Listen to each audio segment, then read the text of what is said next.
ایک مرتبہ حج پر ہم گئے تو پہلے دن جاتے ساتھ ہی نا وہ ایک شخص کو بڑا شوق تھا ہر وقت جو نا وہ یعنی اپنے اس پہ موبائل کے اندر وہ یعنی خبریں پڑھتے رہنا کہ کیا اپڈیٹ آئی کیا اپڈیٹ آئی. تو اس نے جا کے اپڈیٹ دیکھی تو جیسے پاکستان کی کسی بھی اخبار کی اس نے دیکھی نا تو اس نے خبریں پڑھ کے اس نے بعد دوسرا اس نے جیسے کسی اور ملک کی پڑھے لکھے ملکوں کی اس نے کہا یار دنیا کے سارے ملکوں کی خبریں نا پھیکی پھیکی سی ہوتی ہیں. میں کیوں کیا ہوا؟ کہہ رہے ہیں یار دیکھو اب فلاں ملک کی کیا خبر آ رہی ہے کہ بلی مشین میں پھنس گئے. یہ کوئی خبر ہے کوئی؟ اچھا اب بائی چانس ہماری جو خبر تھی نا وہ یہ تھی کہ اتنے لوگ مر گئے. اچھا ہمارے تو اس نے کہا دیکھنا یہ خبر ہے, یہ جاندار خبر ہے نا کہ خبر ہے, پتہ چلتا ہے کہ یہ خبر ہے. اصل کہنے کا مقصد ایسا بھی ہے لوگ سب سے زیادہ میڈیا دیکھتے ہیں اور میڈیا پہ سوائے تنقید, مذمت, برائی دکھانے کے کچھ ہے ہی نہیں. ترقی خبر نہیں ہے, کینڈل ڈھونڈنے کے لیے تلاش, کینڈل خبر ہے, تباہی خبر ہے, لٹ جانا خبر ہے, مر جانا خبر ہے, بہت بڑا کوئی اور میگا سکینڈل آ گیا وہ خبر ہے, کرپشن خبر ہے. لیکن کسی اسکول نے بڑا اچھا ریزلٹ دیا ہے یہ ایک چھوٹی سی خبر ہے. کوئی بہت ہی بڑی خبر ہو جائے نا یعنی یوں کہہ لیں کہ اگر ایک طرف کرپشن ہے اور ایک طرف دیانتداری ہے, دیانتداری کی جو اگر ویلیوز کی ایک نکالیں تو اگر وہ 100 کی ویلیو میں جائے تب وہ اتنی خبر بنے گی جتنی کرپشن 10 کی ویلیو کے اندر خبر بن جاتی ہے. صحیح فرما رہے ہیں. تو ہمارے ہاں اول تو ویسے ہی جو ہے وہ خوبیاں تھوڑی سی یعنی ایکول نہیں ہے, تھوڑی سی کم ہے. اوپر سے جب وہ 10 گنا پر جائیں گی تب جا کے وہ برائی کے برابر خبر بنے گی. تو نتیجہ یہ ہوتا ہے کہ اب ہر آدمی, جیسے میں نے پہلے بھی کہا کہ ہر آدمی تو اینگر پرسن ہے ہمارے. جو بندہ بیٹھا ہوا ہے وہ ہر آدمی پاکستان کے اندر یہ حال ہے کہ موسٹلی لوگ 2, 3, 4 گھنٹے جو ہے نا وہ ٹی وی کے اوپر گزارتے ہیں. یہ دنیا کا ایک ریشو ہے کہ جہاں پر بھی ٹی وی موجود ہے لوگ اتنا وقت اس کے اوپر گزارتے ہیں.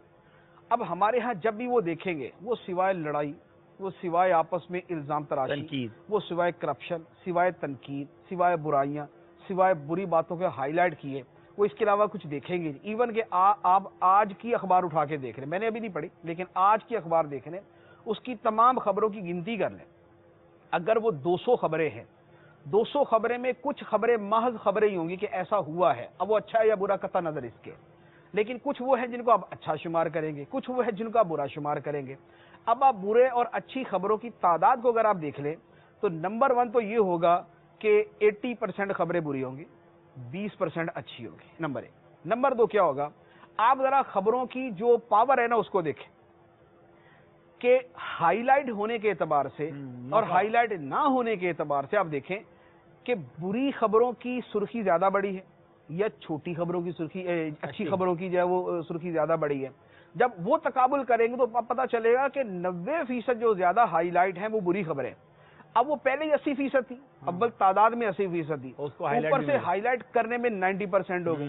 ادھر دوسری طرف 20% خبریں اور وہ بیچاری 10% ان کو ہائی لائٹ کیا گیا. تو اب ایک آدمی اخبار پڑھتا ہے, اس نے اخبار پڑھا, اس کو برا ہی برا نظر آیا, اس نے جہاں ٹی وی کھول کے دیکھا اس کو برا ہی برا نظر آیا. اچھا وہ باہر نکلا تو اس کا پڑوسی بھی وہی سارے جو ہے وہ فرائض سر انجام دے کے باہر نکلا ہوا تھا, وہ بھی اخبار پڑھ کے اور ٹی وی دیکھ کے باہر نکلا تھا.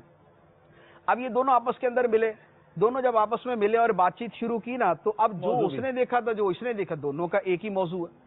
اب ان دو کا ایک موضوع ہے تو پوری بس کے اندر بیٹھے ہوئے سارے لوگوں کا وہی ایک موضوع بن جائے گا. تو نتیجہ یہ ہوتا ہے. اچھا اب یہ رویہ کب سے ہے؟ ایک زمانہ تھا جب اخبار 2 یا 3 اخبار ہوتے تھے جو زیادہ لوگ پڑھتے تھے, میڈیا صرف ایک ہی ہوتا تھا چینل یعنی الیکٹرانک میڈیا, اس پہ اچھی خبریں چلتی ہوتی تھی, زیادہ بری خبریں بہت کم چلتی تھی. اس کا کم از کم نتیجہ یہ ہوتا تھا کہ یہ جو منفی رویہ ہے, منفی گفتگو ہے اور ہر وقت تنقیدی انداز ہے, یہ اتنا زیادہ نہیں تھا.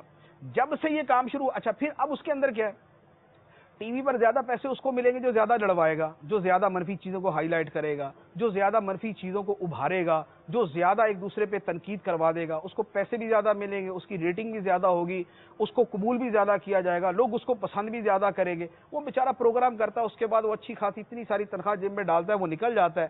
اور اب اس سے ہٹ کر پوچھے ہاں بھی کیا ہوا, کہہ رہے وہ ساری باتیں وہیں کی تھیں, اب جو ہے نا میری اپنی لائف شروع ہو چکی ہے, میں ہوں, میری فیملی ہے, اب ہم انجوائے کریں, نکلے آئس کریم کھانے کے لیے. تو ہمارے ہاں جو چیز ہم دیکھتے ہیں اب میرے گھر میں کیا ہوگا؟ میرے گھر میں یہ ہوگا کہ میرے گھر کے اندر چونکہ چلتا مدنی چینل، میرے بچے وہی دیکھیں گے وہی دیکھیں گے وہی دیکھیں گے، ان کی زبان پہ نعت ہوگی، ان کی زبان کے اوپر جو ہے نا یعنی کوئی نہ کوئی اپنا ہی سلسلہ ہوگا۔ میں کل جا رہا تھا، ایک اپنی بچی کی دوائی لینے جا رہا تھا، تو راستے کے اندر ایک جگہ لائٹیں لگی ہوئی تھی نا، یہ اپنے اسی 14 اگست کے سلسلے میں، دو بچیاں ساتھ تھیں، ایک نے پتا کیا کہا، ایک نے کہا یہ حاجی صاحب کا سلسلہ لگ رہا ہے، لائٹیں وہ سویک سینٹر پہ لگی ہوئی تھی، اس نے کہا یہ حاجی صاحب کا سلسلہ لگتا ہے، دوسرے کا نہیں مرشد کا بھی ہو سکتا ہے۔ ارے واہ، دوسری یہ بات کر رہی نا، میں ان کے سنتا رہا، وہ لگی آپس میں تبصرہ کے۔ اب یہ ان کی گفتگو کیوں تھی کہ جو وہ دیکھتی ہیں وہی ان کے زبان کے اوپر آتا ہے، وہی ان کے دماغ کے اندر جاتا ہے، لیکن اور ہم بہرحال ہمارے دماغ کے اوپر تصویر چھپتی ہے جب ہم کسی شے کو دیکھتے ہیں، جب ہم مسلسل ایک ہی تنقیدی ہی دیکھیں گے، ہمارے دل پہ چھاپ اسی چیز کی ہو جائے گی، ایون کہ اب وہ بندہ بیچارہ مثبت گفتگو بھی کرنا چاہے گا نا، اس کے اندر بھی اس کی منفی چیز آ ہی جاتی ہے اس کے اندر۔